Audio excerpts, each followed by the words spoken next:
everybody. Having a little bit of a technical issues. I'm waiting for Jimmy James to come on back. Terribly sorry. I don't know why. Einhorn. Yeah. I quit out of the link, but I had your show for more than a minute. Did you see it? No. It was just me, and everyone's texting me, and you went off, and I'm walking around, and someone's like, "Don't pick your nose," and then they're like, "You're on." So I just started vamping, and they're all like, anyway. So I'm getting a whole bunch of texts. He said only 10 people. I'm back on. Let me just text people because I put the word out. I put the word out to. And I do hear the little crackling. Chris, crackle. You're better. How about the synchronization? How about the sync? Oh, you're good, dude. Sync. I was talking you up. I was telling him about you. All about you. I started who you are, a little bio. Okay. I hijacked the show. No, so let me just text my crew. I told about 20 people. Okay. I'm good. Okay. I can still talk while I text for a sec, but I think I'm going to go to one of your films because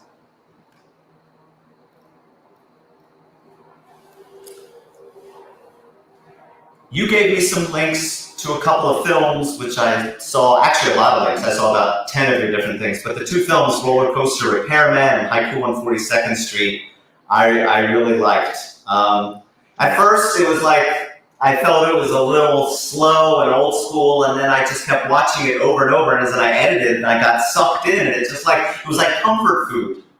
Nice. To feed you. What do you like?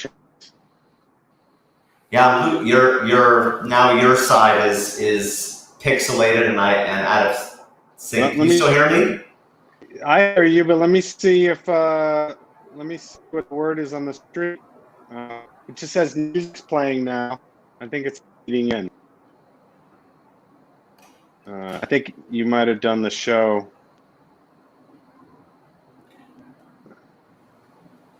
Let me find out what's going on.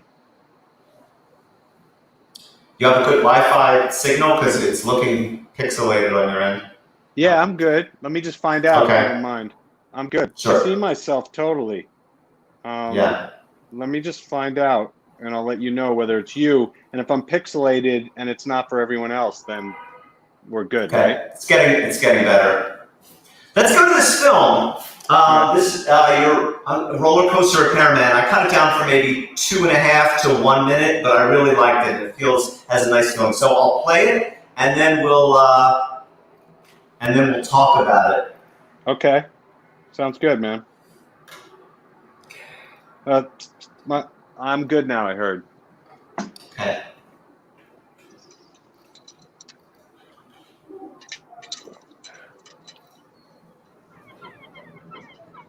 When I begin my day in the mornings, it's very quiet. Coney Island hadn't woke up from the night before, and it's very quiet. It's not like being out there somewhere in a desert that it's nothing there but you and the birds and the wind. And I kind of like that.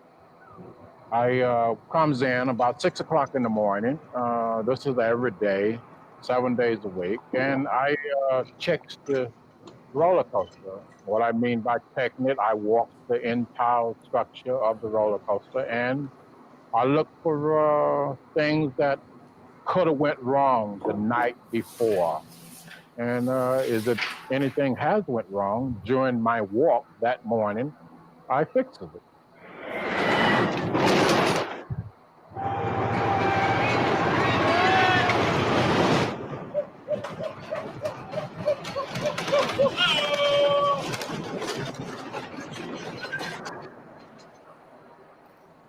Wow.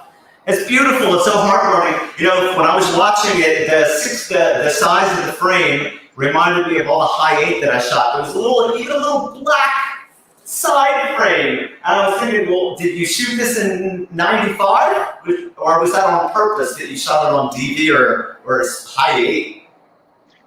That's a good call because it was shot on High 8, and I worked at New York One News, and I created a pilot, which I made happen, and those were it was a High 8 tape, but on a broadcast camera, like a $30,000 camera. So it was shot in High 8, and that's a good call. And for anyone who's watching, High 8 was a format that was kind of popular along prosumers, and then people were broadcasting with. It was this really small tape, and a lot of people used it. A lot of filmmakers used it, and some broadcasts. New York One, which was, a few million people watched it. All their stuff was shot on High 8. I can't believe that. That's almost shocking. I mean, that's in Philly in 90, whatever, when I started shooting video, it was on High 8. And I don't know, it had its own unique look for sure. But sometimes I get glitches and dropouts. I'd switch from a Sony to a Fuji, and it was just never the same. But this looks great. How did you find out about this guy, and what was the impetus for doing this? Or was it affiliated with New York One?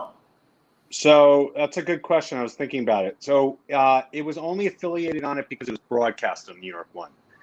What happened to New York One was if you had an idea and it was decent, they'd put it on the air.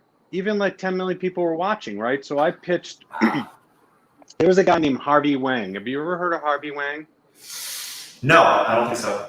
There's a book called Harvey Wang's New York. You should check it out. It's about this big, and it's photos of people. You know what I'm talking about? No, but I like how you described how big the book was. About that? Right, anyway. So Harvey Wang did a book. It would be a photo on one page and then a little story in the other. And he did New Yorker jobs that don't exist anymore. And one of them was the guy who did the stencils on the frosted glass on the Empire State Building, for the lawyer, right? Yeah. Doesn't exist, but that was a job, right? So I came up with this idea for a cinema verite, One Day in the Life. It was called One Day in the Life. And I was trying to find subjects, and I looked at the book, and they had a Coney Island brakeman. So there's this brake when it comes in, this big thing, and you pull it to stop, right? So I'm I got to get that dude. And this is the first time I got my internet. 1994, I got an email, but that was within New York One. There was AOL. There was no searching the web. There was barely Netscape. There was no finding out anything. So you had to go to the library. So I went to the library and I looked at microfilm, and somehow I got a New Yorker article, and it talked about that guy, but it ultimately led me to calling Coney Island Roller Coaster, and they said, you need to talk to this guy. And that guy was a guy named Walter Williams, right? So you said the pace of the video was a little slow, whatever. It is what it is, right? I like it for what it is. Yeah. One of the reasons is, and because you're a filmmaker, right? And anyone who's watching this, I literally was with him for an hour. Now, right? Wow. Yeah. Right. So I was with him for maybe 2 hours, right? I interviewed him and I did that footage, and I'm kind of low key on what I do, and that's impressive, man, to get that kind of footage. But which meant I only had so much coverage, so I had to take the shots really long, and maybe people who don't understand right? So I had to cover and let the shots roll, and also that was edited on tape to tape. That was before Final Cut. That was before iMovie, right? So the ultimate thing was people didn't get to see is this guy was amazing. His name was Walter Williams. He was from Georgia. He would come up to New York City 6 months a year. He lived under the roller coaster, man, like Woody Allen. He lived under the roller coaster. Wow. Okay. And he rebuilt the whole.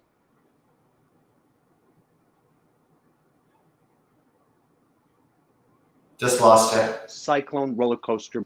You there? Yeah. He rebuilt the whole 5 seconds. Wow. I'm back. So he would walk it that was his job. And that's what video says. And he would, literally, if you saw steps. So he's an amazing man. I don't know if he's still alive. He was, he was big and strong. There's a shot of him hammering in a nail this big. Yeah. Bam. Bam. Of what it was to find interesting. So, and that guy was super interesting. Wow. I'll stick on that. That's great. I've got another one on the haiku, which is equally as good. I may hold off for a minute on that and then go to some other things. I found it so endearing that you knew of my old public access show, Dog and Cat, and when I asked you what stood out in your mind, you said, I think there's this woman hanging upside down from a tree. And I was like, perfect, I gotta go find that and play it. So I cut it into like 3 small parts, but I'm gonna play that and refresh our memory. First one's about a minute, and then I have a Super 8 film, which is just beautiful. So let me... Can I ask you a question? Yeah. Sure. So anyone who's watching, I know what Dog the Cat was. Can you just tell us about what Dog the Cat was? That gives a little context. Sure. Dog and Cat was sort of my exploration into New York City after I got here in '94. I would film everything I could get my hands on. It was mermaid parades, tattoo festivals, Chinese New Year's. Then it spiraled into women I met and photographed, and my family and my friends, and skating. And I was like, every day I was going out to shoot something, and once the show got rolling, I kind of got addicted, and I just wanted to do more, and people liked it. They wanted more. So it was a lot of storytelling. It was a lot of me turning to camera, which you'll see in a minute, and narrating something, just trying to tell stories. And then I got good at editing, like you did, tape to tape. I'd spend like 2 days laying out a script and then putting things together one by one to keep it interesting and keep it moving. I ended up photographing a lot of women, which ended up turning into my first book, which was called Naked Happy Girls. But it was a labor of love. I got very good at mixing music, discovering new genres, be it bluegrass, country, hip hop, rock, classical, and then, you know, it's sort of from there, it blossomed into other things in life, but that is a long story about Dog the Cat. It was a great show, dude. Thanks. All right, let's see. So we're back on the Upper East Side with the lovely and talented Charisse. We met her at the Mermaid Parade. That's right. It's July 3rd and it's hazy, hot, and humid. It's raining like hell. We're going to go outside and try to do something in the rain because we don't get to do that very much. Do you share this with someone else next door? Yeah. Ah, who's next door? There's an artist named Jimmy Jimmy? and Michelle. Ah, that's nice. Nice folks. Oh, they're great. Wow. Everybody in this building is a musician. Really? We have Mark Johnson upstairs, who is a sax player. He's actually on the CD and everything. Wow. David Johnson, who lives right here, he's a drummer with Bo. With what? Bo Diddley. Oh, that's pretty impressive. On the Upper East Side, I thought they needed to be downtown folks. Oh, that's a lie. It's all, they all think that uptowners are dull and boring. Why, you're not? So what's your ultimate New York dream goal? What do you want to be doing? To finish my CD. Yes. Yeah. Did you start it?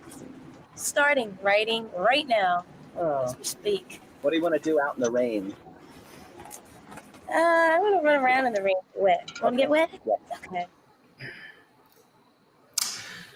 Yeah, pretty typical. Yeah, what I found funny is as I was going through that, she's on the Upper East, where you're from. She's talking about artists and music, and I asked her, isn't that all downtown people? She's like, no, there's artists up here too. So maybe we could segue into that, and you could tell me about your city back in the day, which you said was a little more edgy. It sounds like the clubs, the art, the people, the food, everything was a little bit different. But let me say something right off the bat before that. Doesn't every generation say that about the one before? In the 50s, where they say, you know, the 40s and the 70s and the 50s, like, kids today will be like, this is the heyday of New York, and then, you know, I don't know. Uh-oh. Yeah. You know what? I'm getting texts. It's a litchy, but let's soldier on. You know what you're saying, man. This heyday is not as interesting as prior heydays. Dizzy Gillespie on whatever Pacific Street. You don't have Basquiat walking around. You have Warhol walking around. You don't have, for people to know, all these amazing characters. And what was unique in New York is the rich and creative and the not so rich. It was before the Velvet Rope. You had to be a super hipster to get into the Mud Club, but the people who were going to Studio 54 was Mick Jagger, Halston, Andy Warhol. They were going downtown, and Soho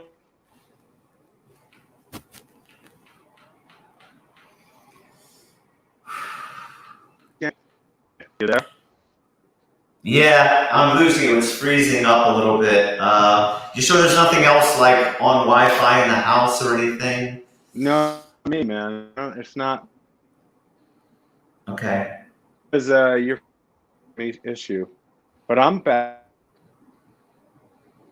Okay. I'm right. Wi-Fi. Okay.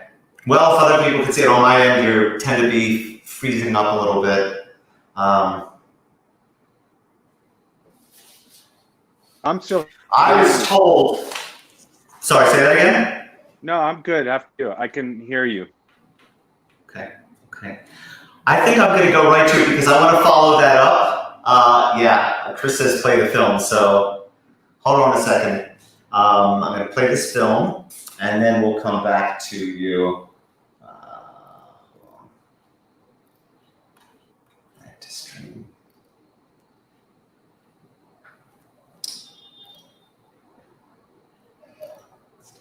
Can I say something about your video? We didn't talk about yours at all. Sure. I'm going to queue up a video, but go ahead. She was amazing. I loved her energy. Just how sweet was she? And you were a sexy beast, dude.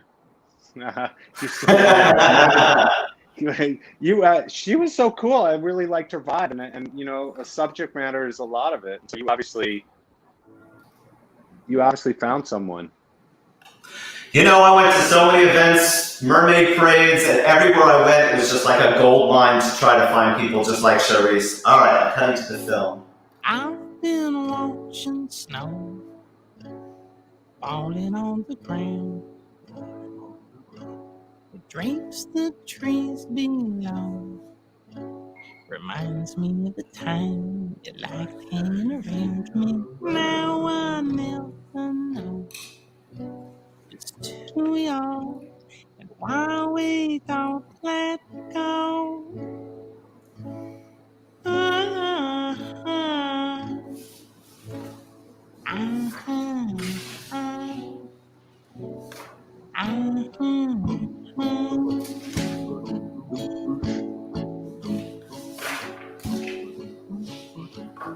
Live in a room that's warm.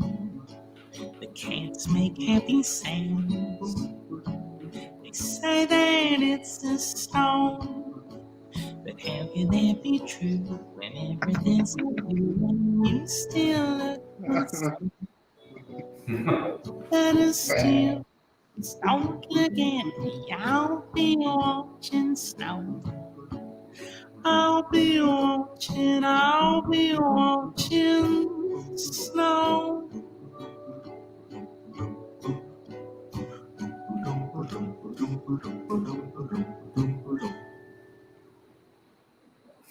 A little extra slow there at the end. That's basically an entire film about a woman hanging from a tree. But I love my Super 8. As you can see, a little bit of slow motion. She had the hair, so it's like, let's flip that around. And yeah, I love that. I haven't seen that for a long time.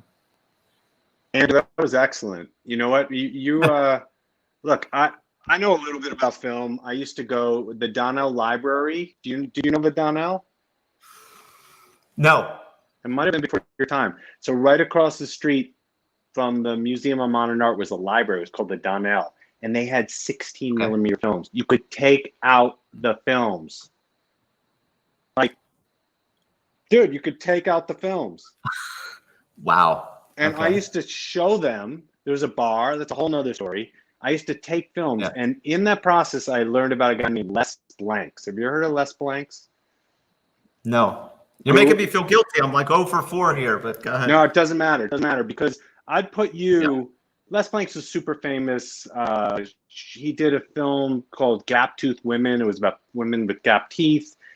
He did a Blues According to Lightning Hopkins. He did one about garlic. But with that said, your stuff is great, man. The reason I'm mentioning it is you have a library, so you're not. Les Blank is whatever. But I really like that, man, and I consider from watching it, you're someone to have in an archive, for sure. And I'm not just blowing steam up your butt. You know what I mean? I'm serious.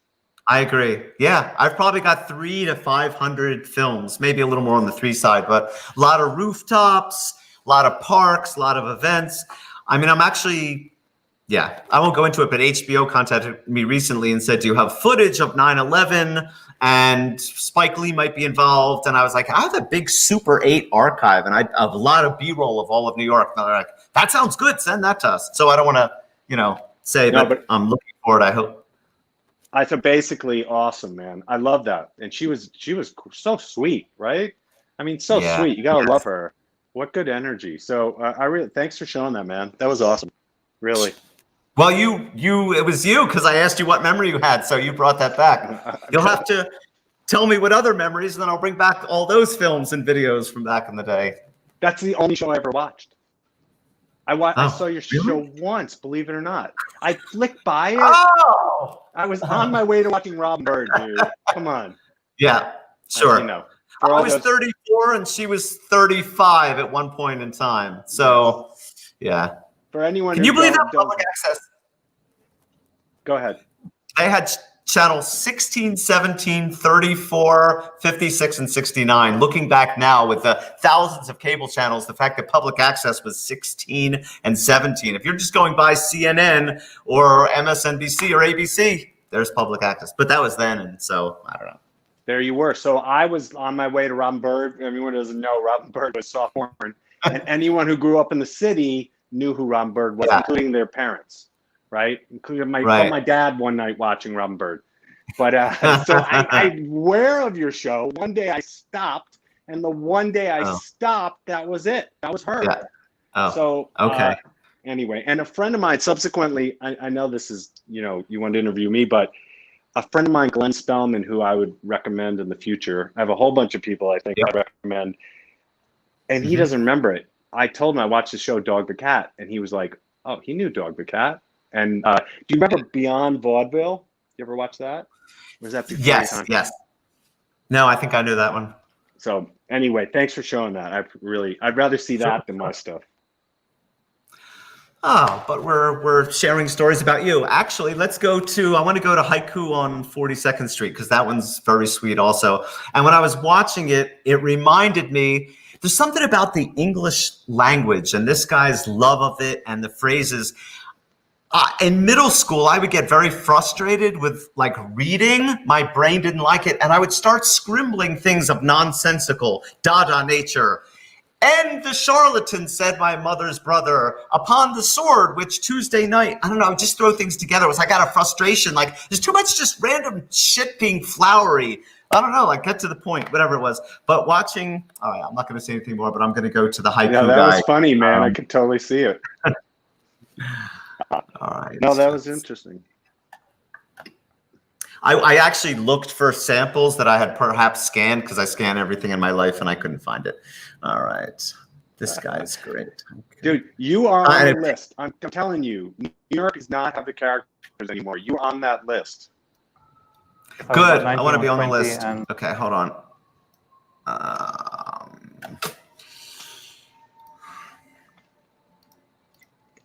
It's a minute and a half for those of you. if I was about 19 or 20, and I was reading a book on The Way of Zen by Alan Watts. He has a chapter in there on Zen in poetry. He made a reference to haiku in there. And I was just grabbed by what I saw and went looking for more. I made a choice here. I got to choose, after all, 27 poems out of hundreds or thousands that I looked at. And I deliberately chose poems that would, if possible, have some kind of connection with the environment. So they're mostly urban, often humorous or ironic.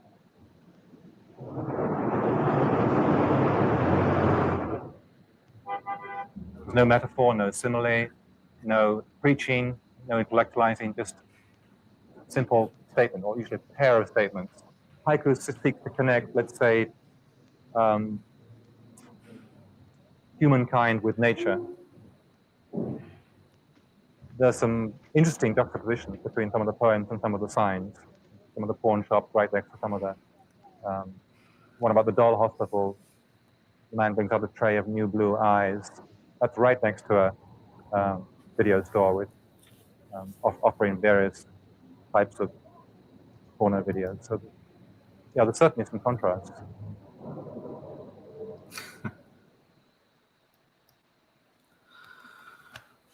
That looks like it was from the 70s. It couldn't have been. Was that? It must have been the 80s, late 80s. 94. What? Okay. And give me a context. Where did that come about? Were you still at New York One? Was this a story? Was this your one-day film? You know, looking back, that's what led to it. But there's an interesting story beyond me in that of what that shows. So for anyone who doesn't know, 42nd Street, you know, after that kiss from World War II, the famous kiss of the sailor, 42nd Street like went downhill, dude. In the 70s, it was like the Clash played at 42nd Street at Bonds, but when you were a kid, there was an arcade, but you're talking porno shops, you're talking down and dirty, but New York 70s style, right? Which is kind of cool. It was like, so in 92, 3 or 4, they decided to wipe it, renovate it, right? So the Times Square you see today is like an invention that started with Giuliani. And what they did is they vacated all of those movie theaters. The Lion King came in. So if people talk about like the Disney of 42nd Street, you know, tourists come to 42nd Street. That's not New York City, man. At one point it was. It's like 42nd Street's like bizarre land. It's super cool because it's just its own universe. But that was in between the transition. So they had cleared out all of those theaters and those marquees were empty. And I think there was some art project that convinced the city to take over the marquees and do the haiku. So that guy,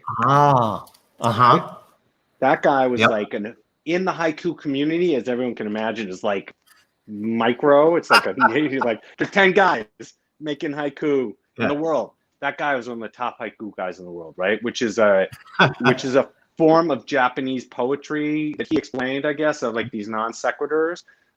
So somehow I got wind that guy was doing it, and it was right down the street. So I grabbed the camera, I shot all that myself, and after this, I thought of a very funny story I'd like to share about me shooting on 42nd Street. Yes, do tell. I want to hear it. So yeah. New York One News is a 24-hour news channel, and one of the amazing things is when you work there, they gave you a camera, right? If you worked at NBC was union. Anywhere else, you could not, if you were an intern, you could not pick up a videotape and put it in a tape deck if you're in the control room, because that was a union guy's job. You weren't allowed to. You weren't, like, it took you, I don't know how many years to get a hold of a camera. New York One, the first day, they would hand you a $30,000 camera and you would go shoot. And what was really funny about New York One in the beginning, and you're talking not public access, you're talking 10 million people saw this. 10 million people, right? Or I think it was 7. So the funny thing was that for people who don't know, on video cameras, you don't need to do this with your iPhone, but you used to have to do this thing called white balance, which means tell the camera that what they're shooting is white. And you'd have to put a white piece of paper, you know exactly what I'm talking about, in front of the lens and shoot it, and it would adjust to the light, right? So frequently they'd hand these cameras out and you'd see blue video. So all people are rookies, all this video in New York One. So one day in like 94, there was a strike. And I lost the footage. This is the best footage ever. I cannot believe I lost it. I recorded over it, right? So what happened was there was a cabbie strike. And all the cabbies in New York City struck. And they they drove through the city in like 1,000 cabs, and they messed up traffic. And then they came down, as they were driving down, New York One was monitoring it. They came down like the 11th Avenue, and they turned to go east on 42nd. And as they were turning, I was like the intern schmuck erasing the videotapes. I was checking out the gear. That was my job. When the gear came in, I had to clean the camera, check it back in, charge the battery, erase the tapes, right? So they're like, the protest is happening, take a camera and go. And I don't know shit, right? So I got the camera, I go outside, the cabbies, they stop in this intersection of 10th and 42nd. They start piling up, and they start like chanting, like, bah, bah, bah, bah, bah. And they were like mainly like Indian dudes. So I'm like, I got to get an angle here.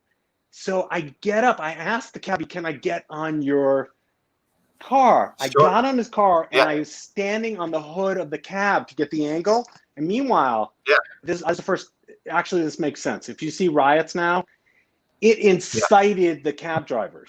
So they got more excited because it was actually being broadcast live. And they started Yeah. really going nuts because I had the camera on them and I was like above them. And I'm like, oh, this is great. I loved it. They started freaking out in the control room. They sent someone down to have to grab me off the cab because I was creating like this. I was inciting a riot. Not really, but you know, that was the best footage ever. And I erased it because I made sure when I went upstairs, I was like, I'm going to keep that Hyatt tape, and erased it. So, Oh. Well, my lucky Hyatt for story. you, right now, I just happen to have.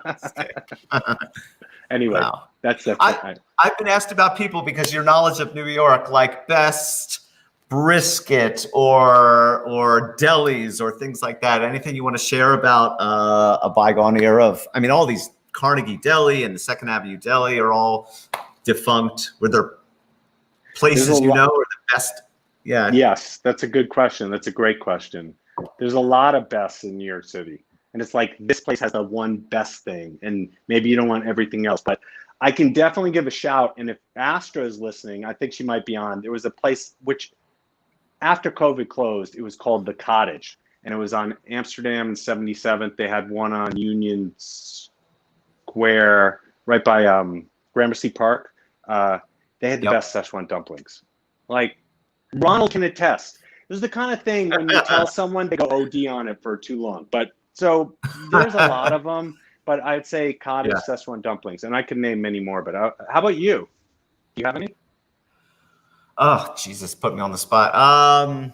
No, I actually don't go out that much. All my money goes into hard drives and video equipment, and I have a beautiful kitchen here. Oh, that didn't work. So I cook at home all the time. There's a lot of local places around here that I go to, Eastwood and Clandestino, but I have no best of. I mean, there's even a Mission Chinese around the corner. I was there once. Yeah. It's like the best. I don't know. What about what places did you hang out in? Because you were talking about all these clubs that were so cool. And did you have any personal favorites yourself? I hung out in front. It's embarrassing to say, I hung out in front of the TV when I was little. I just zonked out to it. And I grew up on the Upper East Side, so I didn't venture out. I went to Studio 54, believe it, once or not. Well, wow. Okay. I went to Studio. They would let Drew Barrymore in Studio. Drew Barrymore was in E.T. She was in Studio 54 when everyone's doing Blow, hanging out. Have you ever seen those photos? She's like at a table. No, I have not. Drew Barrymore was actually, she was off the rails at 9. But so as a kid, that was pre-PC. So you could kind of sneak in. It was very hard to get in. Somehow I must have been short and I got in. But I know of those places. I never went to the Mud Club. Obviously CBGB's. CBGB's? Everyone went to CBGB's. Have you seen Being Scott Lockness, the film Ronald was in? No. He's in a scene in the bathroom in CBGB's because the bathroom at CBGB's was classic. Yes, there I've been. I was been to CBGB's a couple times, and I do remember the bathroom, carvings and graffiti and just everything everywhere. Yep. Bathroom was amazing. So, but club-wise, I mean, bar-wise, there was in the early 90s, there was a scene of a lot of my best friends and really interesting, creative people, some of who I would totally recommend for your store. And they used to hang at a bar called The High Life. And that was on, again, on the Upper West Side. But, people have subsequently went on to be major movie stars. And that doesn't really matter. But others who were just creative and were so that's about that. But I think being in New York was the clubs and the art was a big part of it, but it was the street. It was the city, right? Which is the people moving about the city, right? And Yes. And even right, and even Yeah. you know, Bloomberg rode the subway. Did you know that? I mean, he rode the subway. Sure. Yeah. I actually, and she was. I mean, no offense, she was hot, but I sat next to Ivanka. Wait, I was next to his daughter, Ivana. Which one? Ivana. I stood next to her on the subway. Ivanka. I was Yeah. like, she's riding the subway. I was like, that's New York City. Ivanka Trump riding the subway. That's who rode the subway. But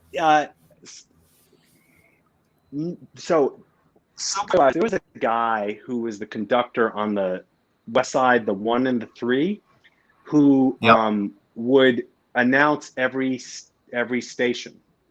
But he was like he would like Lincoln Center, home of the New York Philharmonic, blah blah blah blah blah blah blah. Yeah. Super cool. There was that guy. There was you ever hear Larry the Spaceman from Mars? No. I'm throwing all this stuff. Larry Spaceman from Mars was this African American dude who was homeless, who wore those, you know, those antennas that went like this, and he would come on the subway, and he had a sax that was like smushed, and he would say, he would go like, my name, in a gruff voice, he said, my name is Larry the Spaceman from Mars. My spaceship has crashed. I will not stop playing the saxophone until you give me money. And then he would play the worst saxophone you ever heard in your life. It was genius. And the funniest thing was the people who just couldn't appreciate this guy. Yeah. So I'm going from these stories. There was this psycho clown who had a bucket. Yeah. You remember that guy? No, but I like where this is going, so keep going. Psycho. I'm thinking of Crazy George, but oh yeah, no, Crazy George. I've been compared to Crazy George, and I don't like it. I'm like, no, Crazy George is gross. Yeah, has he been around? Have you seen him as of not in 10 years? I bumped into a few times out in New York. I was like, hey, people have compared me to you. Look, here's what I do. And he's like, yeah, they look pretty cute. All right. And then he just moved on. So people say Crazy George and they say you?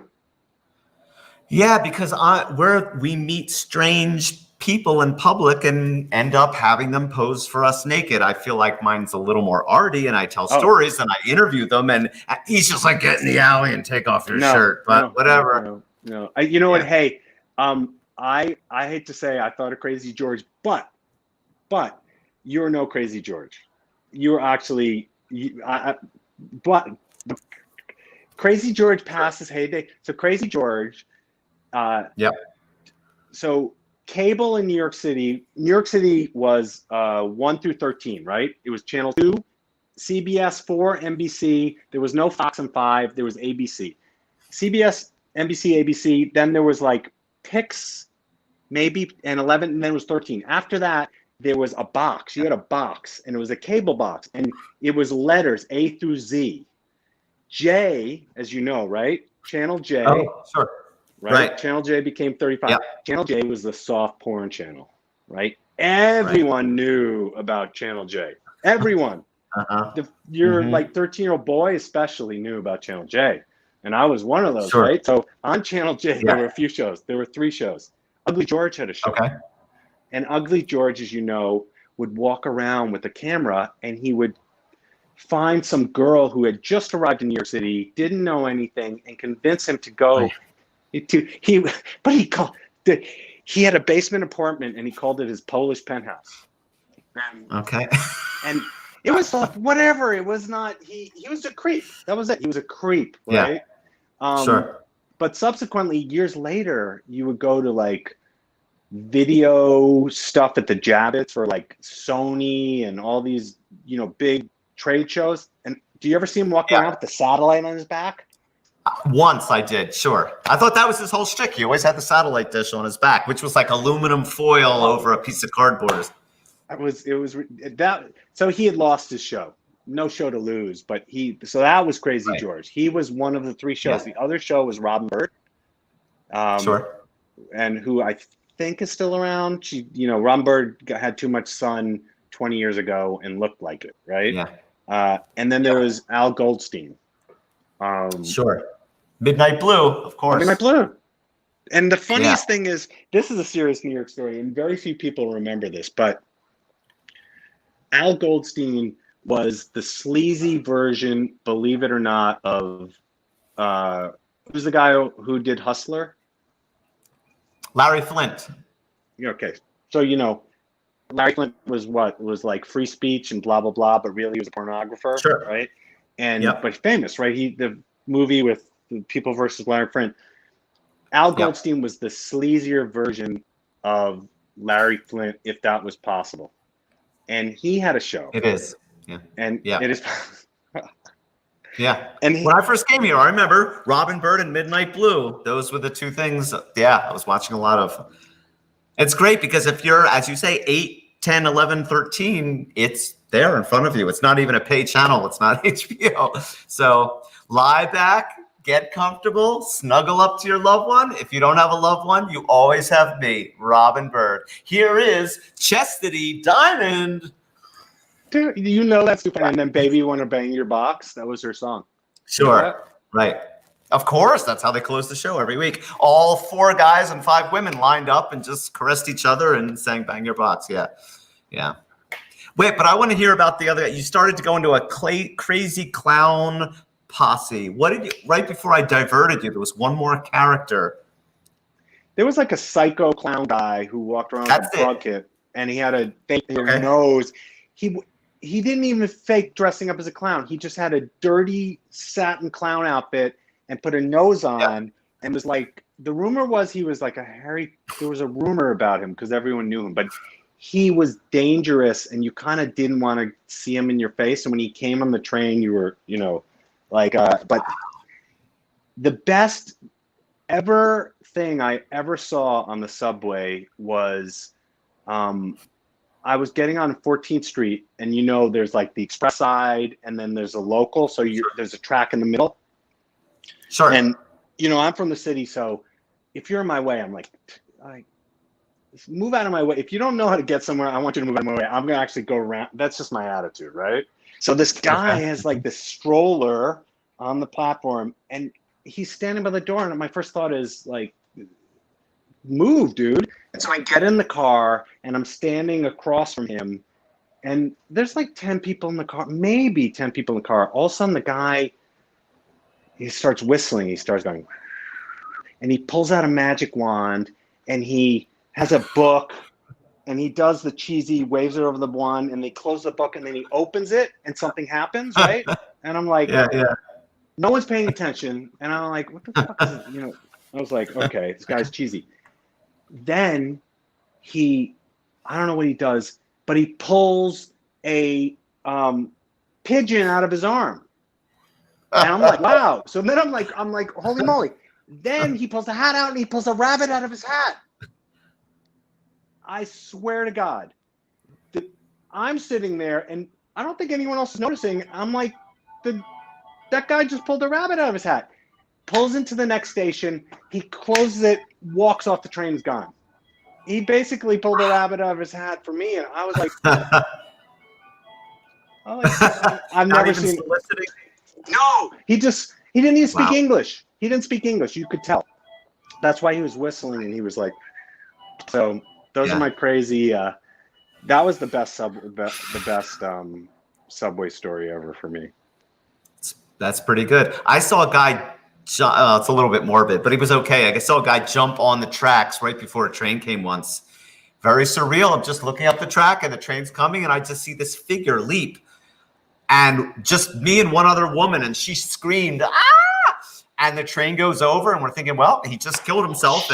But I luckily had a video camera with me, and I actually put this on Dog the Cat. So I went over and I'm filming, and what happened was he got in, but he cradled up in between the tracks, so it went right over him. And then they kind of pulled him out, and I was right there, and I'm panning, and there's the train people, and I remember one guy was nice. He's like, "You need help, son. You need help something." "Well, what were you doing?" The guy's like, "Yeah, I was trying to kill myself." It was kind of my Rain Man, and they got him out.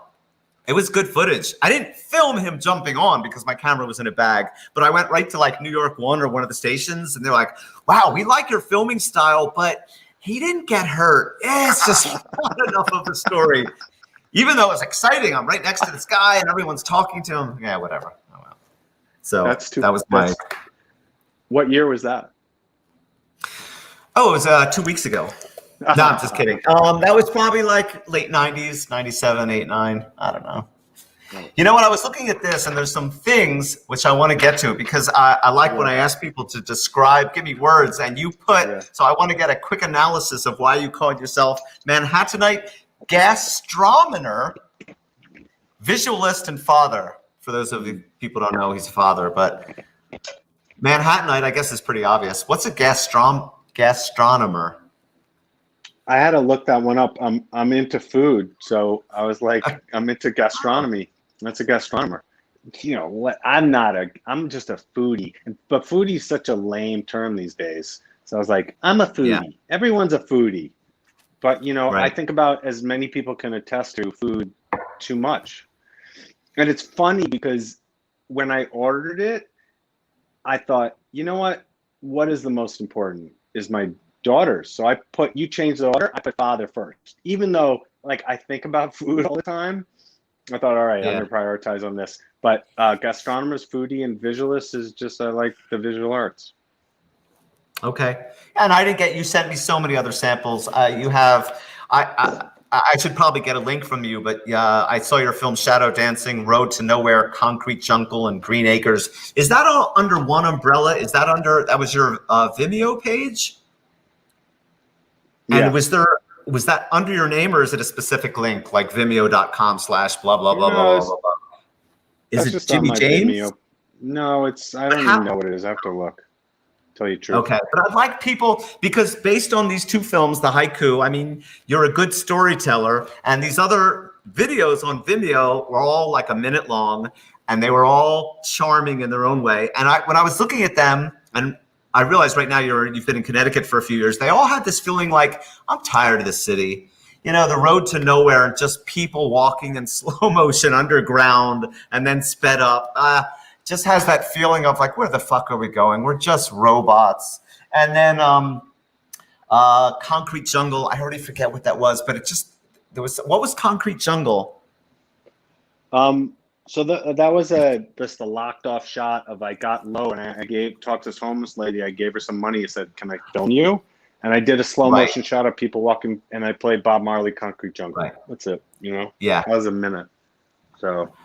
And then Green Acres, out of nowhere, it's like you're in Central Park and there's a guy mowing the lawn, and it looks like he's coming right at you till the last minute when he veers off. But that was like, when you talk about, I was a 70s kid watching TV, I'm like, well, yeah, you probably watched Green Acres when you were age 8, home from school. And I don't know, but it gave me the feeling, it was like, I long for grass again. I'm tired of the robotic New York, people walking by homeless. It's just like it reached its peak. And now tell me about the move to Connecticut, because you've been there a couple years.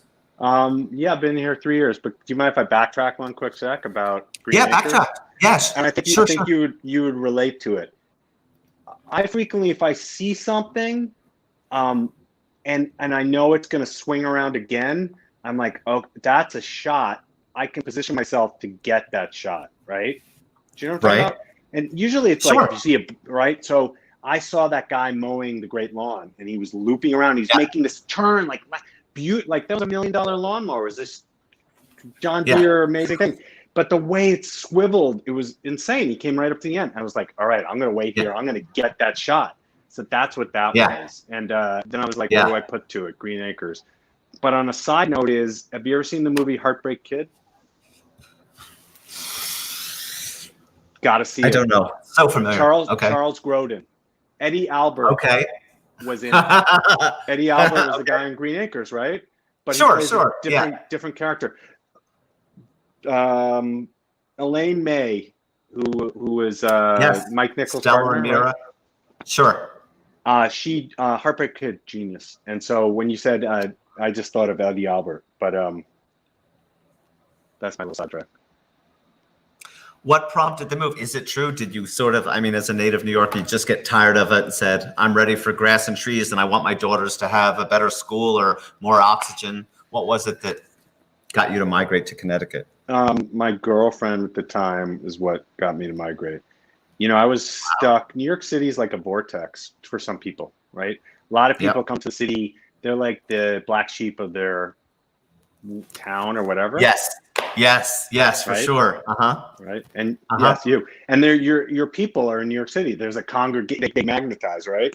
And then Yeah. there are New Yorkers who just like, I got out, but I stayed because New York, it's like, where do you go when you're at the place where everyone wants to be? Right? I mean, that sounds Yeah. ridiculous. That's stupid because there is so many places in the world to live beyond New York that blow away New York in many ways, right? But it also has the possibility of sucking you in and keeping you there, Oh, of which was course. my case, right? Right. So I was like not living to my potential, and my family owns a property. They own 4 years, and my mom's nice. getting older, and my girlfriend said, like, you know, this isn't going to be around forever, and you should enjoy it, which is really the truth. And because it was in my backyard, always, I never really enjoyed it because it's just what I knew.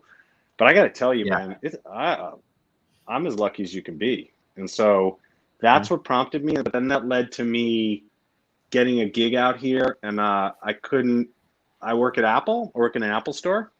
And I love it, man. I couldn't say better things about the people I work with and the place I work. Nice. And it hasn't been a day I've gone in and dragged myself.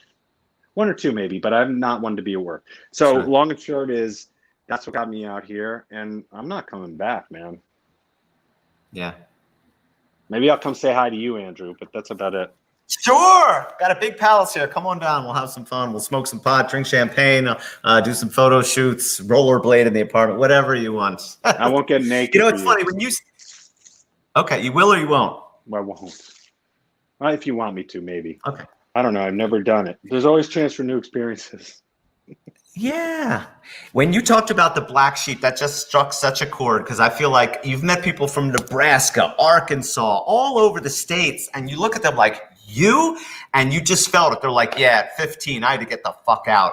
They have this thing inside that's just like New York. People, and they want freedom and not to be clones of everyone else there, and they all come to New York and they feed off one another. But I can see it that as a native New Yorker, after a while, like, I don't know, you started here. I would think a lot of New Yorkers that leave New York would go to the beach or the country. They're not going to go to the suburbs per se, but maybe they're going to do a complete 180 and be like, I'm done with the city. Give me a farm or give me a beach. I don't know what it's like where you are, but I assume totally it's not hear like you. I live close. I live on a farm. I live on a farm. Okay. There you Basically, I live on a farm, which is in the suburbs. So definitely, of course. Hey man, I'd be in Amagansett. You give me a house in Amagansett, I'm living in Amagansett, dude. You put an Apple store near there, which I love working at. Forget about it. Why would I be here? I want to be by the beach. You put an Apple store or whatever, a place I like to work in Fire Island, I'll be there. Yeah. But you know, I can't afford a place like that right now. So, but I hear you. I agree. I have a question for you. What was it like when you were the dude off the bus and you just showed up here? Oh, I wouldn't say I was right off the bus. I came from Philadelphia, which A, is only 2 hours away. B, I had been coming to New York. I was doing a little like photo assisting. I had a friend that went to NYU, so it was a little bit comfortable. But it did take me fucking 8 years to come here. I didn't come to New York till I was 30. I was like, I'm going to come, but I kept waiting and waiting. And eventually I was like, I just got to do it. But you were talking about before, within 30 minutes, I was like, okay, I'm home. I remember going to Union Square at midnight on my rollerblades, and there's people everywhere. I was like, I'm not in Philadelphia anymore. And I just felt immediately at home. So it was pretty easy to just jump in. That being said, in Philadelphia, I lived in a giant church and I had 2 apartments and so much space. And then I came into East Village and sublet my friend's tiny, disgusting apartment at 14th and B. It took a little bit getting used to, but you know, as far as the city, snap. That's awesome, man. I'm happy to hear that story. You're the embodiment of like what it's about. You are the embodiment of like the New York City American dream, right? Before you are, man. From being a New Yorker, I'm telling you, you are. And you know, funny thing is, before us was our immigrant, like the Jewish. They were coming in for a different reason. And they were living in the same neighborhood, man. Where you live, they were living. Yeah. Right? Yeah. Where do you live now? Lower East Side. I'm the prince of the Lower East Side. A complex called Seward Park. It's like Grand and Essex. It's the area that's just exploding with new galleries and restaurants, and it's really nice. I'm very happy here. I came here in 2000, so I've been here now 20 years. Do you ever see, I went to the Mission place once or twice, and I hadn't really been in that neighborhood. But when I was wandering around there was a movie theater that was like, had to be like a billion. Do you know what I'm talking about? It didn't make sense. There's one right below me that used to be like porn films and Chinese kung fu movies. Is that Different. what you're talking about? No, there was there was a theater near Mission, relative, not that one. That I had to think it was some like billionaire's dream of, I'm going to open a movie theater and it's going to look like this. It was out of a movie set. You went into the lobby and it was like, they had a concession stand, but it was like tile and it was perfect. It was almost like out of a David Lynch set. And like the popcorn was very perfectly set. And then people wearing these uniforms, and there's a fancy restaurant upstairs. And I was like, how are they making any money? Oh, well, there's a new place called Metrograph. That sounds like, is this That's like, it. okay, Yeah. Sure. That's been there for a while. Love it. Yeah. I was 2 years, cool. maybe 3 years. Oh, more it's than the that. coolest. More than that. Okay. Well, it's only 2 blocks from my house, so I've been there a couple times. Right. Yeah, So, I love it. Is that the one where there's a restaurant upstairs? The fancy restaurant? Yeah. What up Yes. with that? How do they make? Charming, not so fancy. How are they making any money? I don't know. They're laundering. All right. There's 2 things I want to do before we wrap it up. Because I love the English language, and you seem a connoisseur of words, and I asked you for words or phrases, and you gave me 3, which are all good. There is fuckery afoot. Never heard of that. Not enough room to swing a cat. Fantastic. And what's the rumpus? It's as good as it gets. There is a fuckery afoot. Tell me, what's that? So actually, those are all from movies. There's Fuckery Afoot is from Guy Ritchie's film The Gentleman. Have you seen that? Okay. And no, I know of it, but I haven't seen it. Oh, it's great. Hugh Grant is amazing in it. Literally, Hugh Grant's not Hugh Grant. I was going to say, it sounds like something with an English accent would say. There is a bit of fuckery afoot. Yes, totally. So, if you want to look what's going on in politics, there's fuckery afoot. So that's what's going on. They're gangsters, and they're like, one gangster steals from the other gangster, and the wife of a gangster who's a gangster herself says there's fuckery afoot. And that's what that is. So it means there's shenanigans, right? Not enough room to swing the cat is from Jim Jarmusch's film Down by Law. And there's a scene with Tom Waits, and they're in a jail cell, and Roberto Benigni, the Italian actor, remember the guy who won the Oscar and climbed over the chairs? Of course. Yes. They don't want to deal with him, and he's in the room, and he doesn't speak English, and he's like, excuse me, and they like reluctantly turn with him, and he says there's not enough room to swing the cat. Because they're in the small. And then the last line is Miller's Crossing by the Coen Brothers, Miller's Crossing. And it's a line that John Turturro says. It just means like what's going on. But it's a it's like a 1920s saying. I'm going to go back because we're wrapping up. I want to just play because I feel like the Charisse, who you like so much, the second half of her Super 8 film, which, by the way, I should say ahead of time, the musician is Pink Louds, Pinclouds, which is too hard to explain, but look them up. It's Instagram at Pink Louds. They go from Spanish to rock to bluegrass. Anyway, so that's this music. And I used part of the song for the first part, and now I'm using the second half of the song for the second part. All right, let me go to the share screen because Charisse hanging from the tree is just such a beautiful thing. That is really nice.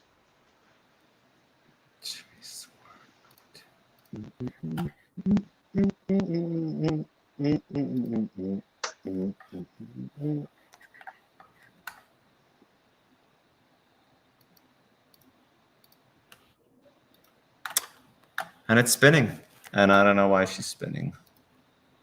It's strange.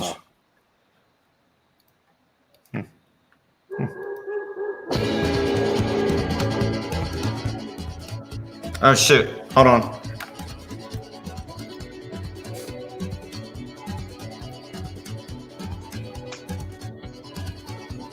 Creeping through my head. Dude, Ugly George did not have this skill. He was an idiot.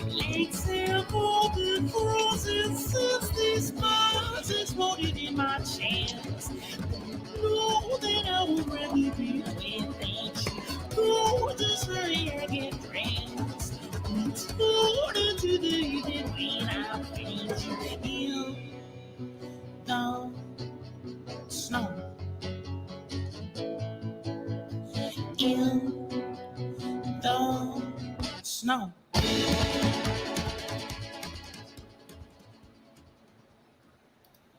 Just a little bit of a quick load there. I'm sorry, it's hanging. Yeah, hundreds more, lots more.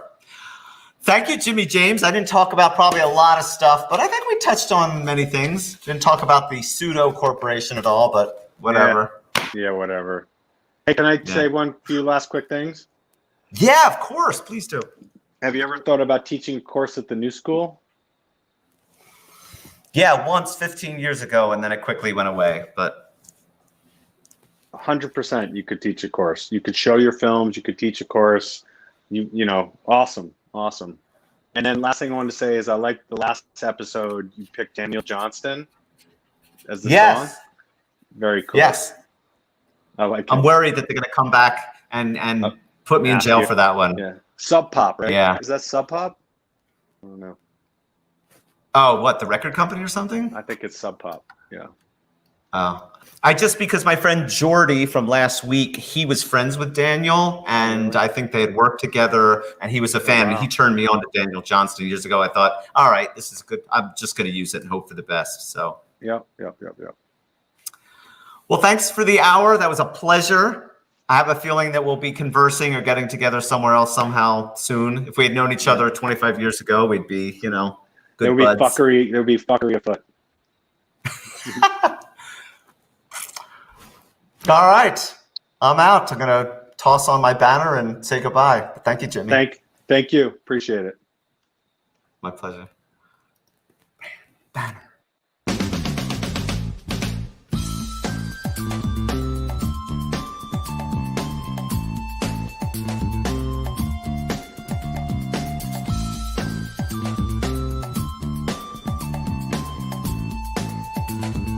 Get up.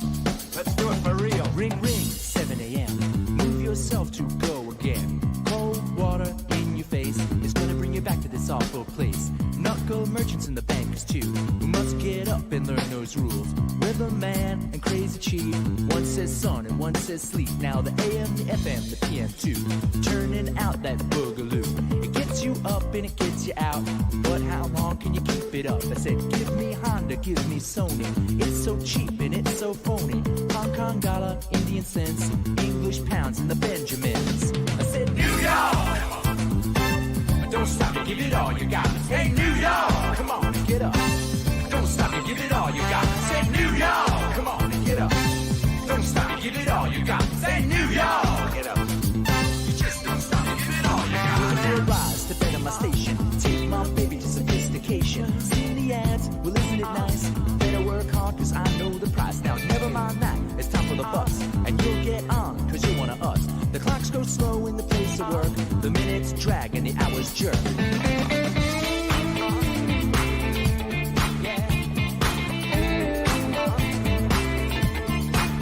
Now you wave bye-bye to the boss. It's your profit and it's his loss. You work anyway, the lunch bell rings. You take 1 hour